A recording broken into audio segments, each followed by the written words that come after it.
YTN 라디오 김우성의 생생경제. 애청자 여러분 안녕하십니까. YTN 뉴스 FM 김우성 PD입니다. 3월은 주총 시즌입니다. 상장회사의 90% 이상이 정기 주주총회를 엽니다. 올해는 여러 가지 변화가 있죠. 특히 섀도우 보팅이 폐지된 이후 처음 개최되는 주총입니다. 정족수를 채우기 위해서 위임한 주식에 대한 의결권을 처리했던 섀도우 보팅 폐지되면서 소액 주주를 비롯한 주주들의 권리가 더 보장될 것이다. 이런 전망도 있습니다. 하지만 여전히 특정 시기에 주총이 몰려 있고요. 아직은 또 실제 주주총회가 열리는 여러 가지 상황들, 과거와 달라질 수 있는가라는 의구심도 있습니다. 관련 분야 전문가 연결해서 주총 시즌 점검해야 될 것들과 변화 알아보겠습니다. 페이스북 글로벌 대기업이면서 SNS를 상징하는 기업 중에 하나죠. 휘청거리고 있습니다. 지난 미 대선 당시 개인정보 유출 문제가 불거진 건데요. 그 규모가 최대 5천만 명까지 추산할 수 있다고 합니다. 특정 앱을 연계해서 사용하면 사용자의 성향이나 정치적 정보 등을 빼갈 수 있다는 건데요. 트럼프 미 대통령의 캠프와 연관된 데이터 업체가 사용했다, 이런 의혹을 받고 있습니다. 페이스북 주가가 7%나 폭락을 했고요. 미국 뉴욕 증시도 출렁거렸습니다. 관련 내용 정보보안 전문가 연결해서 알아보겠습니다. 경제도미노, 이번 주는 미국의 기준금리를 결정하는 FOMC 예정되어 있습니다. 현재 상황이 좋다는 미국 경제, 한 번 더 금리를 올리게 되면 우리 경제는 딜레마에 빠질 수밖에 없는데요. 점검해보는 시간 마련했습니다. 2018년 3월 20일 화요일 김우성의 생생경제 지금 시작합니다.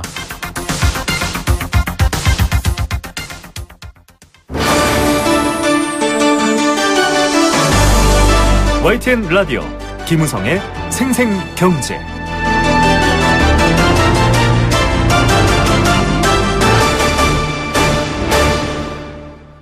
네. 상장회사의 90% 이상이 정기 주주총회를 개최하는 주총 시즌이 시작됐습니다. 올해는 섀도우 보팅 폐지 이후에 처음 개최되는 건데요. 주주총회 문화를 개선한다라는 취지에서 조금 변화가 있었죠. 효과는 어떨까요? 또 의결권에 대한 여러 가지 보호 목소리도 커지고 있는데요. 주주들이 치열한 표대결을 펼치는 기업도 있을 수 있고, 또 정부의 재벌 개혁과 일부 재벌가의 경영권 승계가 맞물리면서 지배구조 개편이 어떻게 이루어질지 지켜볼 부분도 있습니다. 금융위원회가 상장회사 주주총회 비상대응반 회의를 개최해서 총력 지원에 나서겠다라고 밝히고 있는데요. 이 주총 시즌을 맞아서 각 기업들의 주주총회 모습, 또 이 주총하면 좀 일반인들에게 낯설 수 있는데 잘 알려드리는 시간도 마련했습니다. 한국상장사협의회 이재혁 정책 홍보팀장입니다. 안녕하십니까? 예, 안녕하세요. 예, 많은 분들이 사실 주주총회라고 하면 언뜻 알고 있지만 정확히 모르시는 경우도 있거든요. 먼저 상장기업의 주주총회 좀 설명해 주실까요? 네, 주주총회라는 건 이제 주주들이 모여서 이제 회사의 중요 의사결정을 하는 그런 회의체인데요. 네. 이제 우리나라 상법상 주식회사는 반드시 1년에 한 번 정기 주주총회를 열어서 네. 직전 사업연도의 그 결산 실적이라든가 배당이라든가 네. 임원의 보수 이런 이제 회사 중요 사항들을 결정하는 그 정기 주주들의 네. 모임입니다. 예. 자, 어떻게 보면 회사의 이 민주주의 같은 그런 모습인데요. 사실은 이 주총을 좀 활성화해서 의사결정 구조도 좀 투명하게 공개하고 회사도 좀 한 사람이나 혹은 특정 대주주가 아니라 좀 합리적 경영을 하자, 이런 얘기를 했지만 그런 것들이 좀 변화가 있을까, 이런 의구심도 있고, 또 주총에는 몰려있는 상황도 여전하다, 이런 지적이 있던데 어떻게 봐야 될까요? 예. 이제 주총이 좀 몰린다는 부분, 이제 과거부터 계속 소위 이제 슈퍼주총데이라고 해서 문제점이 좀 지적이 돼 왔었죠. 네. 근데 이제 금년 같은 경우에는 이제 섀도우 보팅이 폐지되고, 이제 그 주주총회 자율 분산 방안이 좀 실시가 되고 있습니다. 네네. 그래서 이제 과거 같은 경우에 보면은 작년만 기준으로 봤을 때에도 이게 특정한 날, 작년 같은 경우에 3월 넷째 주 금요일인데, 네. 그날 전체 상장에서 2,000여 개 중에 892개사가 하루에 개최를 했었습니다. 네. 좀 마심했었죠. 네. 근데 원래 같은 경우에는 539개사로 상당히 좀 많이 낮춰져 있고요. 네. 그 다음에 주총 그 집중일 3개 날짜를 기준으로 보면은 작년 같은 경우에 한 70.6%였는데 네. 올해는 60.3%로 한 10%포인트 좀 하락이 됐습니다. 실제로 주주총회 문화가 좀 선진화돼 있다라고 하는 일본 같은 경우에도 탑3 네. 3일 집중도를 보면은 한 65% 수준인데 네네. 금년 같은 경우에 좀 우리나라는 60% 수준이라서 좀 많이 네네. 일단 분산되고 있다라고 좀 생각이 들고요. 예. 그다음에 이제 사실 이제 이 주총 섀도우버팅 폐지되고 이제 상장기업 주주총의 지원을 위한 정책이 올해 2월 1일 날 발표가 됐습니다. 네. 그러니까 이제 지금 어찌 보면 한 달 반 정도 지난 건데 이게 그 정책 시행 시기에 비춰보면은 상당히 많은 기업들이 좀 참여하고 그런 부분에서 좀 평가를 할 수 있지 않을까 생각이 좀 듭니다. 예, 특히 방금도 말씀해 주셨지만 섀도우보팅 폐지 얘기가 나왔습니다. 참여할 수 없는 사람들 대리 의사 결정했었는데 이제 그게 안 된다 이 말인데요. 지금 뭐 상장사 102곳은 아예 지금 의결권 확보가 안 되고 있다 이런 보도도 나오고 있고요. 이 섀도우보팅 폐지 어떻게 봐야 될까요? 섀도우보팅 폐지 자체는 저희 뭐 기업체에서도 뭐 일단 찬성을 했습니다. 왜냐하면 이 제도가 이제 원래 주주가 직접 의결권을 행사하는 게 맞지요, 그죠? 근데 이제 상장회사 같은 경우에 대기업 기준으로 보면 주주 수가 한 3만 명 정도 됩니다. 아, 이거 맞네요. 그다음에 중소 중견기업 같은 경우에도 한 7,200명 정도 평균 주주 수가 그렇게 많다 보니까 사실 주주권 행사가 좀 활성화되기 어려운 환경이죠. 주식 분산도가 높은 거죠. 근데 그래서 사실 섀도우보팅 제도가 들어와 있었지만 이게 사실 어찌 보면 임시반평적이고 좀 비정상적인 제도고 우리나라에만 있었던 제도거든요. 그렇기 때문에 이게 폐지되는 건 맞고 대신에 이제 사실 주주들이 주인의식을 갖고 의결권 행사를 할 수 있는 그런 문화가 좀 더 정착이 돼야 될 것이고 또 이제 기업들도 사실 좀 노력을 많이 해야 되겠죠. 그동안 섀도우보팅이 있어서 주주층이 편하게 하니까 주주권 행사 활성화에 좀 기업들이 소홀했다라는 그런 지적들이 있어 왔거든요. 그렇기 때문에 기업들도 노력을 해야 되고 주주들도 좀 이렇게 노력들을 해주시고 제도적으로는 사실은 그렇게 기업도 노력하고 주주가 했음에도 안 되는 경우가 또 발생을 합니다. 실제로 그런 사례들이 지금 발생하고 있고요. 근데 그런 데들에 대해서는 제도적으로 좀 보완을 해주는 법 개정도 좀 필요한 상황입니다. 자, 기업의 의사결정 뭐 국가와 비슷하다고 볼 수도 있을 텐데 이게 좀 제대로 활성화됐으면 좋겠다. 뭐 국민들이 투표 안 하는 나라 굉장히 어렵잖아요. 똑같은 개념으로도 좀 이해하시면 좋을 것 같은데 그래서 사실은 섀도우보팅 폐지하고 적극적으로 주주들의 권리도 챙겨주고 또 주주도 권리를 찾아라 앞서 팀장님께서 말씀해 주셨는데 지금 그게 잘 안 되니까 전자투표도 도입을 했는데 오히려 전자투표 지금 이용률은 좀 낮고요. 의결권 확보가 어렵다라는 얘기가 나오고 있는데 좀 제도가 안착이 안 되고 있다고 봐야 될까요? 어떤 점이 있습니까? 기본적으로 사실 전자투표 같은 경우에 이제 오래전부터 도입이 돼 있었고요, 시스템이. 그다음에 작년 같은 경우에는 이제 모바일 시스템으로 투표를 할 수 있도록 이용자 편의성도 좀 제고가 됐습니다. 그다음에 지금 현재 뭐 언론이나 뭐 지상파나 아니면 하다못해 버스, 영화관 광고까지 해서 정책 당국에서 주주권 행사와 관련한 대국민 캠페인까지 지금 벌이고 있는 실정이거든요.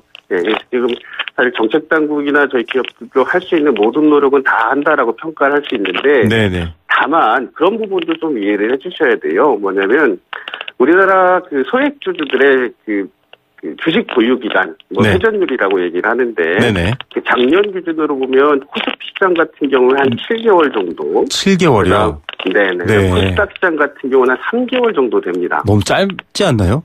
그러니까 주주들이 장기 보유 문화가 정착이 안 돼 있고요. 어찌 보면은 단기 투자 수익 추구에 주주들이 좀 많다. 이런 부분들이 사실은 좀 주주층의 활성화의 근본적인 한계이기도 합니다. 사실 장기적으로 그 회사의 권리를 보유하고 주식을 보유하고 뭐 여러 가지 결정 방향을 얘기하는 게 아니라 짧은 기간 내에 시세 차익을 남긴다라는 개념이면 사실은 아예 그 자체가 더 큰 어려움이다 이런 얘기 지금 해주셨는데 바뀌어야 될 게 많군요. 지금 의결권 자문사들이 목소리를 높이고 있다 이 얘기도 나오고 있어요. 조금 낯설기도 하고 어려워하시는 분들도 있을 것 같은데 이 의결권 자문사들의 찬성이나 반대 같은 권고들 어떻게 봐야 될까요?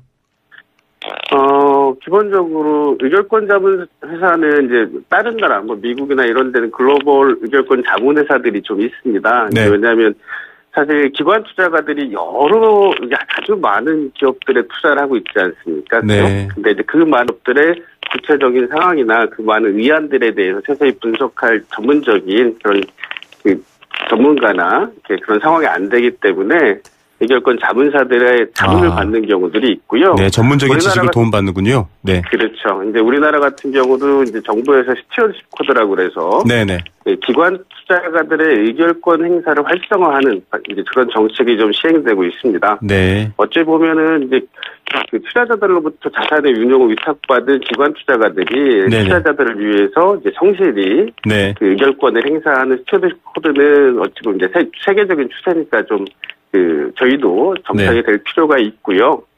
다만 이제 아직 그 의결권 자문 시장이 우리나라에 아직 전문화되지 않았기 네네. 때문에 그런 부분에 있어서는 추후에 이제 좀 제도가 정착이 돼 가면서 많이 좀 보완될 필요는 좀 있을 것 같습니다. 예, 이미 글로벌 기준에서는 이제 활성화되는 측면도 있고요. 우리도 좀 이 부분을 좀 더 확대하고 발전시킬 필요가 있다라는 얘기도 오는 것 같습니다. 사실 기업의 운영에 대해서 많은 청취자분들이나 일반인들은 나랑 무슨 관계지라고 할 텐데 전혀 그렇지 않고요. 좀 관심을 둬야 될 부분입니다. 자, 여러 가지 지금 정부가 이 상장회사 주주총회 비상 대응반도 만들었고요. 변화에 대한 움직임도 있습니다. 특히 최근에 보면 좀 이 지배구조 개편을 예고한 이제 재벌가라든지 이 대형 대기업들 있지 않습니까? 이런 경우에는 특히 주총이 굉장히 관심받을 것 같아요. 어떻습니까? 네, 얼마 전에 롯데 같은 경우도 이제 그 지주회사 전환 관련해서 네. 언론의 포커스를 좀 많이 받았죠. 네네. 근데 제가 어떤 개별 기업에 대해서 이렇다 저렇다 말씀드리는 거는 좀 네. 맞지는 않는 것 같고요. 다만 이제 그런 것 같아요. 지배구조에 과연 정답이 있느냐라고 했을 때 사실 지배구조에 대한 정답은 없다라고밖에 볼 수 없거든요. 네. 예를 들어서 CEO 경영이 낫냐, 오너 경영이 낫냐. 사실 지금 이제 지배구조라는 거는 기업 가치 제고를 위해서 이렇게 노라는 거 아니겠습니까? 그렇죠. 네, 그런 면에서 봤을 때 사실 개인들도 기업에 대한 정보를 많이 얻을 수 있지만 그다음에 이제 기관 투자가들, 네. 큰 투자자들이 기업에 대한 정보를 가질 수 있고 또 시장에서 가치 매김을 할 수 있기 때문에 기관 투자가들이 그런 그룹들이나 큰 기업들의 지배구조에 대해서 어느 지배구조가 옳다라는 걸 시장 평가를 통해서 그런 기관 투자가들의 적극적 의결권 행사를 통해서 지배구조가 개편이 되고 개선이 되는 게 맞겠지요. 예. 여러 가지 이야기들도 필요하고요. 또 그간의 문제가 제기되었던 지배구조에 대한 또 변화 이런 것들까지 좀 열린 상태에서 오픈된 상태에서 좀 방법을 찾아봐야겠다. 이렇게 또 생각이 모아지는 것 같습니다. 오늘 말씀 감사드립니다.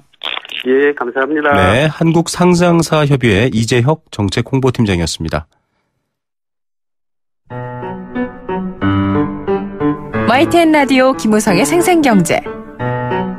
네, 함께 느끼는 우리 경제 공감사전입니다. 애청자 여러분들의 사연 받고 있고요. 인터뷰 내용 또 여러분들이 생각하시는 경제 관련 이야기들, 일상의 경제 고민들 함께 나누고 싶은 생각들 보내주시면 됩니다. 단문 50원, 장문 100원의 정보 이용료 부과됩니다. 샵 0945번 문자로 참여하실 수 있고요. 스마트폰 애플리케이션 예스도 전 세계에 열려 있습니다. 참여해 주시면 추첨을 통해서 도심 속 꿈의 놀이터 일산 원마운트에서 워터파크 스노파크 이용권 선물로 보내드리고 있습니다.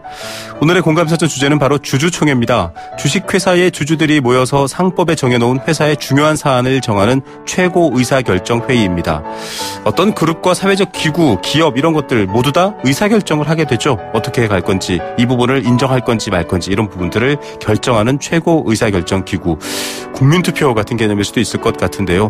이 주총은 결산기마다 정기적으로 개최하는 정기주주총회가 있고요. 필요에 따라 수시로 개최하는 임시주주총회가 있습니다.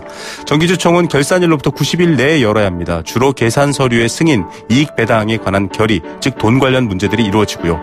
임시총회에서는 영업의 양도라던가 이사의 해임, 이런 필요한 것들 사안에 따라서 수시로 소집할 수도 있습니다. 보통 다수결의 원칙을 따르는데요. 발행 주식의 3% 이상에 해당하는 주식을 가진 주주는 이사회의 서면으로 임시총회의 소집을 요구할 수 있고 주주는 한 주에 대해 한 개의 의결권만을 갖게 됩니다. 이런 면에서는 민주주의랑 비슷한 면이 많습니다. 이번 주부터 주총 시즌이 시작됩니다. 그전에는 올 수 없었던 사람들 대리 의결권을 행사하던 섀도우 보팅이 있었는데 이것도 폐지됐습니다. 적극적으로 주주들의 권리를 찾자라는 취지의 변화인데 또 여러 가지 어려움도 나타나고 있죠. 한 회사의 운명을 결정하는 여러 가지 방향을 의결하는 주주총회, 여러분들은 어떤 생각 갖고 계십니까? 여러분들의 생각도 함께 나누겠습니다.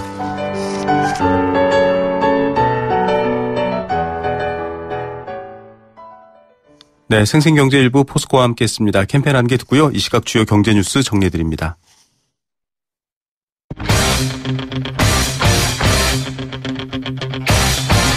지금 가장 뜨거운 경제 소식. 경제 톱 뉴스.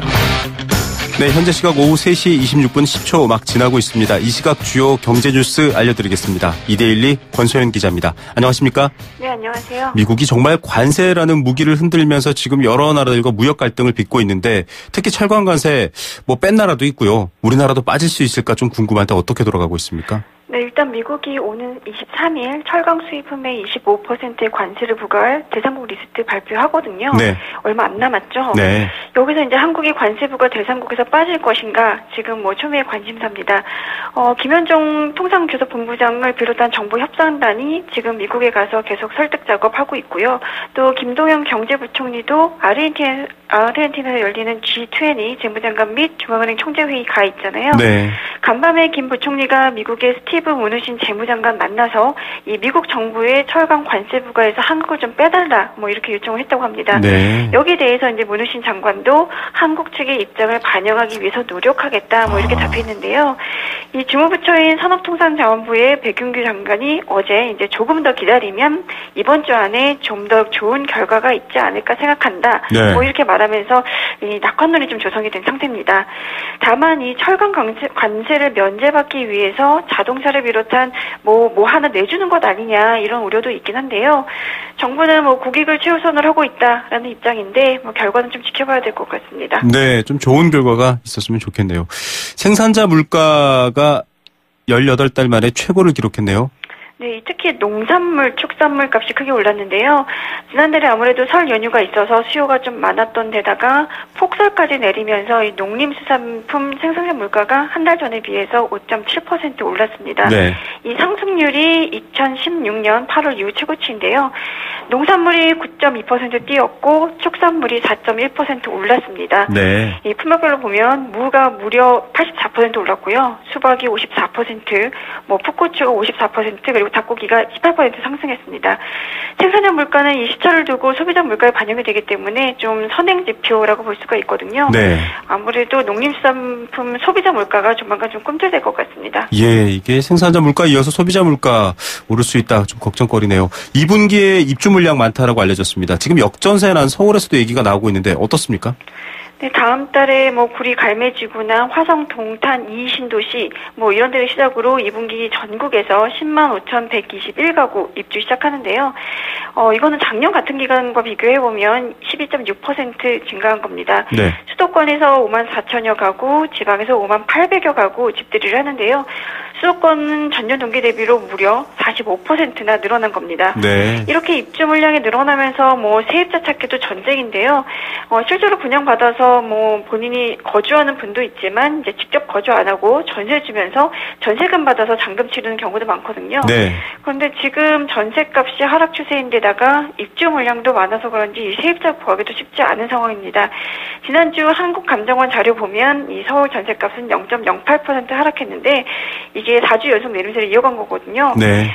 서울 외곽 신도시에서는 입주 물량 급증하면서 파주, 평택 이런 곳에서는 세입자 구하지 못하는 이 역전세난 기미가 보이고 있고요. 모두들 살고 싶어하는 이 강남에서조차 전세 가격 한 1, 2억 원씩 낮춰서 내놨는데도 세입자 구하기 힘들다 이런 얘기가 좀 들립니다. 네.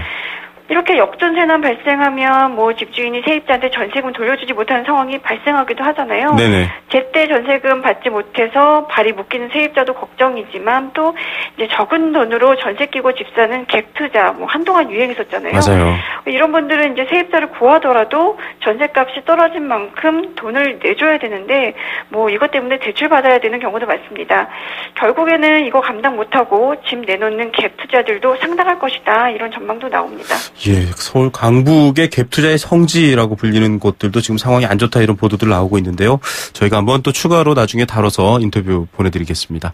국내 대표 화장품 업체입니다. 또 이 중국 바람에 굉장히 주가가 올랐던 곳이기도 한데 아모레 퍼시픽 이 화장품에서 중금속 발견됐다고 지금 뉴스가 났어요. 어떤 건가요? 네, 어제 이 식품의약품안전처가 아모레패시픽을 비롯한 8개 업체의 13개 품목에서 중금속의 일종인 안티몬이 허용치를 넘어서 검출됐다.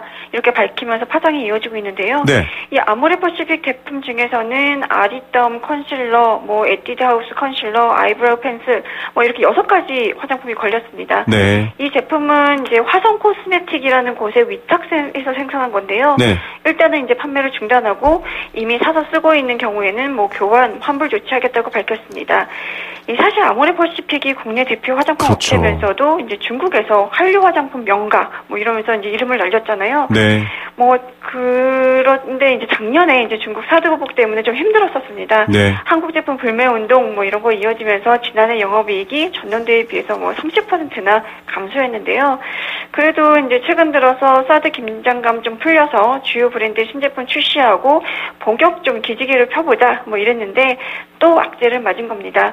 사실 지난달 말에도 공정거래위원회가 아모레퍼시픽 그룹 계열사 간 부당지원 거래 혐의 포착하고 강도 높은 조사를 벌였는데요. 네. 이번 이 중금속 화장품 파문은 사실 브랜드 이미지 실추라는 점에서 이전에 공정위 조사와는 좀 비교도 안 될 정도로 큰 악재로 보입니다. 예, 걱정이네요. 자, 직구, 직접 해외에서 구매하는 걸 말합니다. 지금 직구족들 굉장히 많이 늘었는데 해외 직구 규모가 20억 달러를 넘었네요. 네, 직구도 이제 하나의 소비 채널로 확실하게 자리를 잡은 것 같은데요.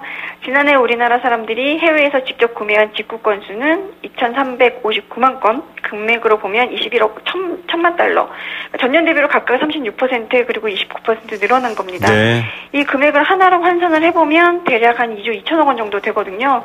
일단 역대 최고치고요. 이게 지난 2013년만 해도 10억 4천만 달러였는데 4년 만에 2배 넘게 늘어난 겁니다. 사실 작년에 달러화나 엔화 같은 이제 주요 통화 가치가 하락하면서 직구하는 데 따른 부담이 좀 낮아지기도 했고 또 미국 블랙 프라이데이나 중국 광군제 이런 세일 시즌이 의뢰 직구에 나서는 사람들이 좀 많아졌거든요. 네. 그러면서 이제 직구 규모도 커진 것으로 보이는데요. 나라별로 이제 중국에서 직구한 금액이 1억 5,100만 달러에서 작년에 2억 7,200만 달러로 2배 좀 안 되게 늘었습니다. 네. 일본과 유럽에서의 직구 금액도 나란히 79%씩 증가했고요. 그런데 미국 직구 금액은 15% 정도 늘어나는데 그쳤습니다. 네. 일단 나라별로 보면 미국 점유율이 56% 여전히 절대적으로 높긴 한데요. 중국 비중이 17%로 유럽을 제치고 작년에 2위로 올라섰습니다. 중국에서 주로 이제 컴퓨터 부품 같은 전자제품류를 좀 많이 사는데요. 네. 디지털 기기용 보조 배터리나 공기청정기 같은 가성비 좋은 전자제품들이 주요 구매 품목입니다. 이 국내에 없는 새로운 상품을 원하는 소비자 혹은 이제 국내에서도 비슷한 상품이 있지만 좀 더 싸게 구매하려는 이들이 직구를 이용하는데 소비자들 점점 갈수록 똑똑해지고 있는 것 같습니다. 네, 이제 직구도 하나의 소비 채널이다. 정말 맞는 말인 것 같습니다. 오늘의 톱뉴스는 뭔가요? 입주 물량과 역전세난 조짐을 좀 될 수 있을 텐데요. 네. 사실 입주 물량은 작년 초부터 이제 경고가 좀 나왔었거든요. 올 한 해 이제 전체적으로 14만 호. 이거는 이제 노태우 정부 때 주택 200만 호 공급을 추진했던 시절보다도 더 많아서 역대 최대 물량이다. 이런 얘기가 나왔었는데요. 그럼에도 불구하고 이제 작년 파리 대책 이후로 서울 집값 거의 미친 듯이 올랐잖아요. 그런데 지금 이제 분위기가 살짝 이제 진정 국면에 들어서고 있고 거기에 이제 전세값 하락과 맞물려서 이런 네. 입주 물량 증가 이런 게 주택시장 분위기 바뀌는 좀 변곡점이 될 것 같은데요. 이런 부분 잘 고려하셔서 이제 내 집 마련 전략이라든가 투자 전략 세우셔야 될 것 같습니다. 예, 오늘 뉴스 감사드립니다. 네, 고맙습니다. 네, 이데일리 권서연 기자였습니다.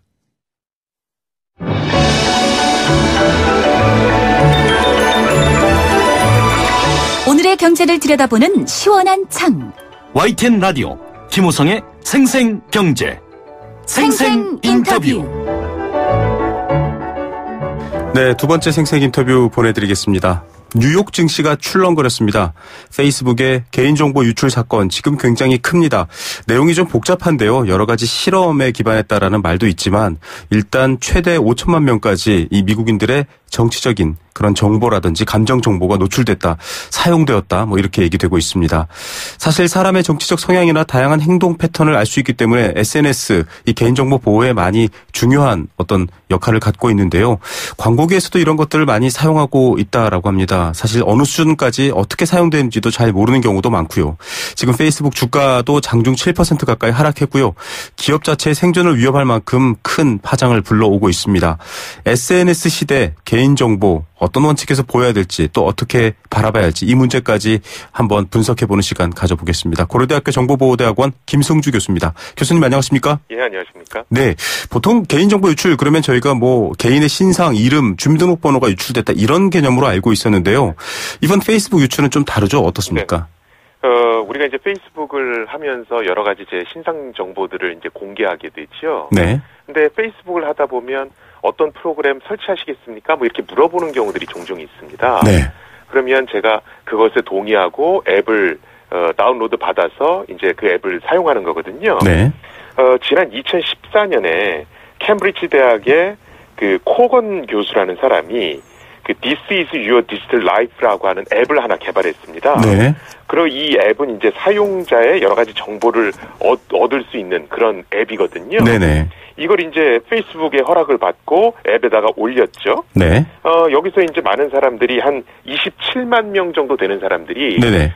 이 앱에다가 자기 정보를 제공하는 걸 동의하고 네. 앱을 다운로드 받아서 사용을 했습니다. 네. 근데 나중에 알고 보니까 이 코건 교수가 이렇게 획득한 정보를 캠브리지 애널리티카라고 하는 특정 회사에게 사용자 동의를 받지 않고 데이터를 넘겨주는 겁니다. 네. 그런데 공교롭게도 이 캠브리지 애널리티카라는 회사는 트럼프 대통령 후보 캠프와 관련된 회사였거든요. 네. 그래서 이제 많은 사람들이 이거 동의를 받지 않고 내 정보가 제3의 기관인 어떤 캠프로 넘어간 게 아니냐. 그러니까요. 이렇게 공분을 사고 있는 거고요. 특히나 앱을 다운로드 받은 사람은 27만 명인데 이제 친구 관계를 맺고 있는 사람까지 합하면 한 5천만 명이 됩니다. 네. 그러니까 굉장히 많은 수죠. 그래서 이것이 지금 문제가 되고 있는 겁니다. 예. 지금 유출됐다라고 하는 게 그러면 뭐 사용자가 누구냐 이런 차원의 문제가 아니라 그들이 어떤 걸 좋아했는지, 그들이 선호하는 건 무엇인지, 그들의 관계가 어떤지 이런 것들이 유출됐다라는 말인가요?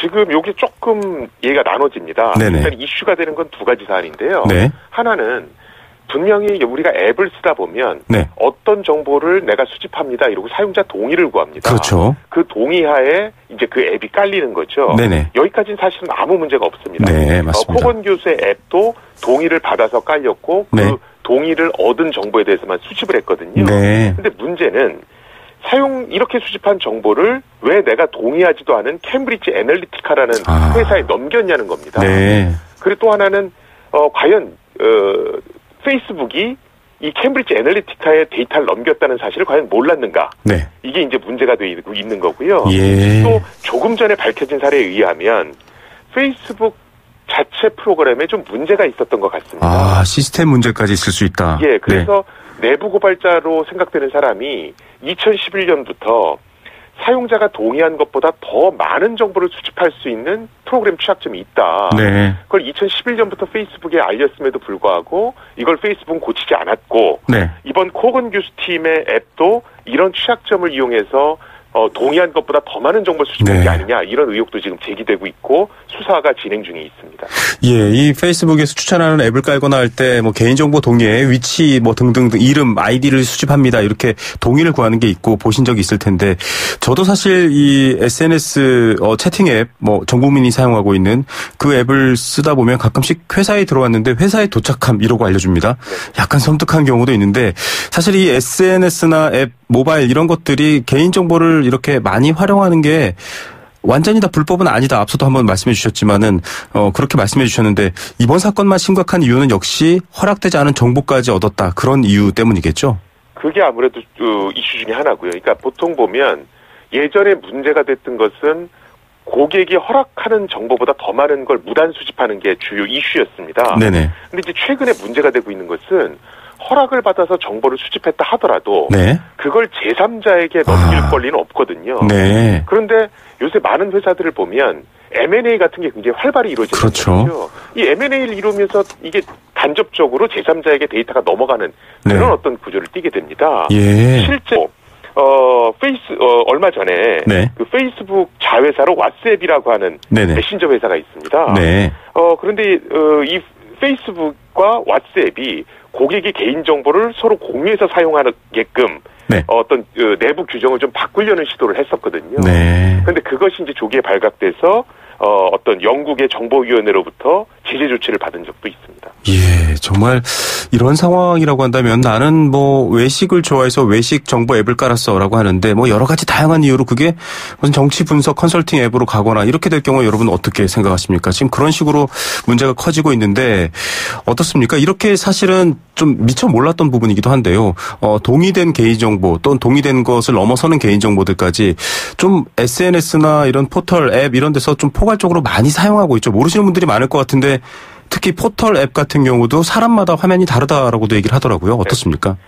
지금 사실은 뭐 포털 앱이라든가 여러 가지 것들이 사용자의 개인정보를 수집해서 그걸 가지고 어떤 마케팅 용도로 활용하는 걸로 주수익원을 삼고 있는 거거든요. 아, 그게 주수익원이군요. 네. 그렇죠. 왜냐하면 맞춤형 광고를 해야 되니까요. 네네. 그러다 보니까 이런 어떤 앱이나 포털들은 더 많은 개인정보를 요구하게 되고요. 네. 사용자는 그걸 통제하고 싶어 하고요. 네. 근데 이제 문제는 일단 내가 동의를 해서 내 개인정보가 넘어가면 네.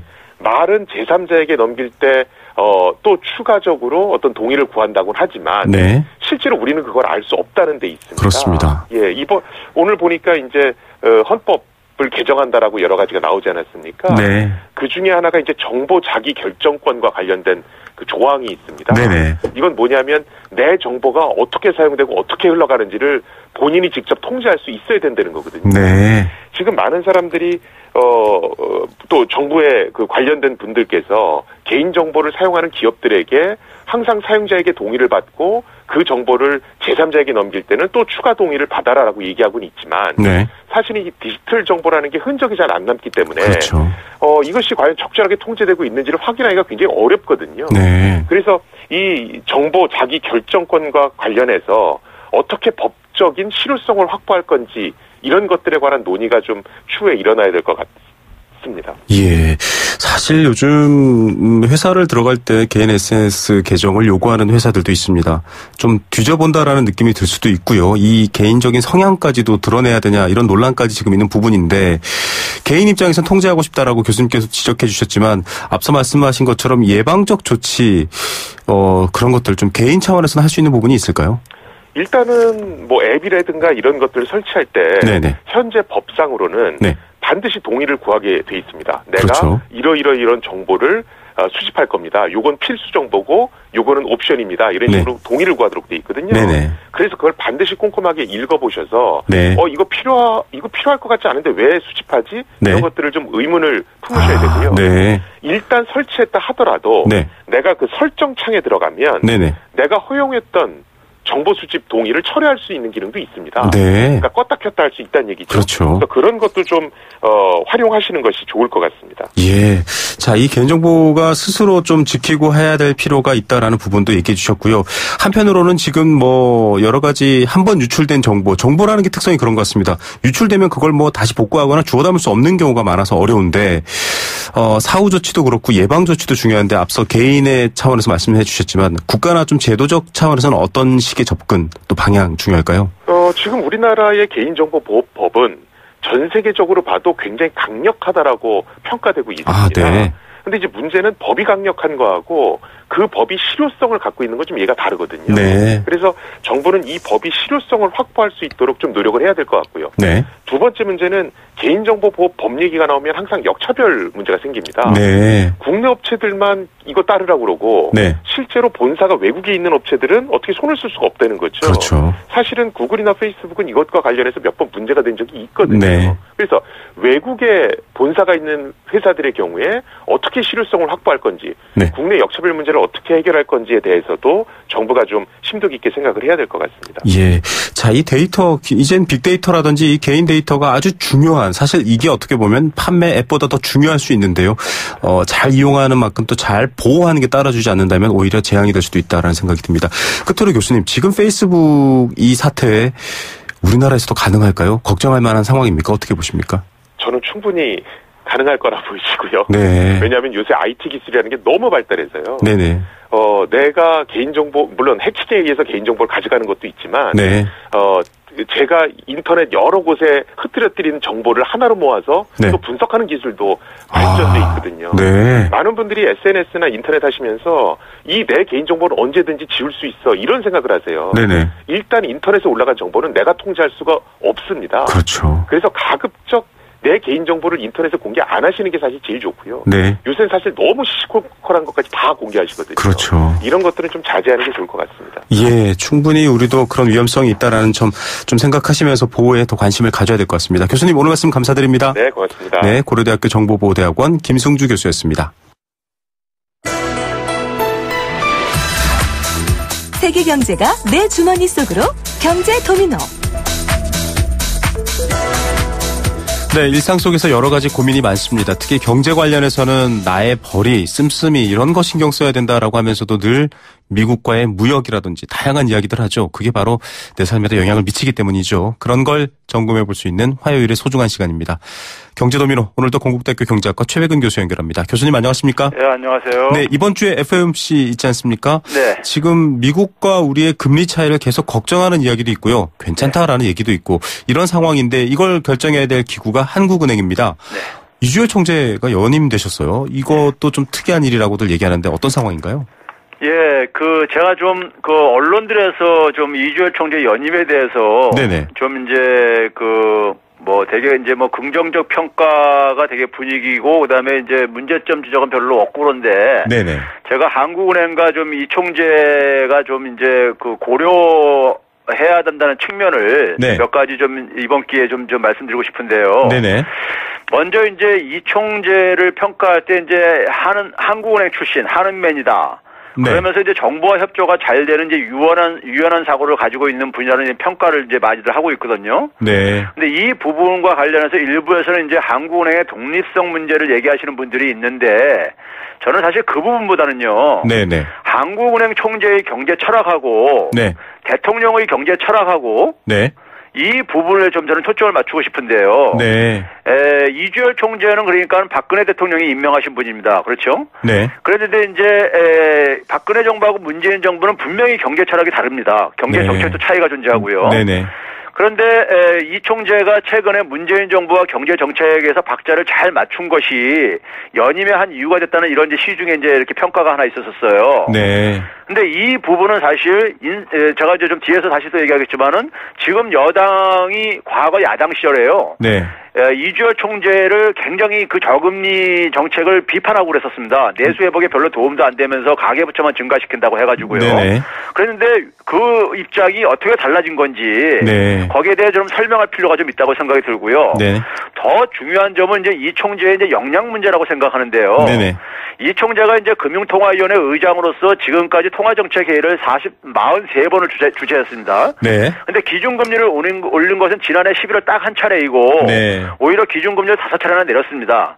그러면서 이제 국회 청문회를 이제 내일 앞두면서 서면 질의 답변에서 네. 이제 저금리 그 기조로 인해 가지고 금융 안정 측면에서 리스크가 확대됐다고 하면서 네.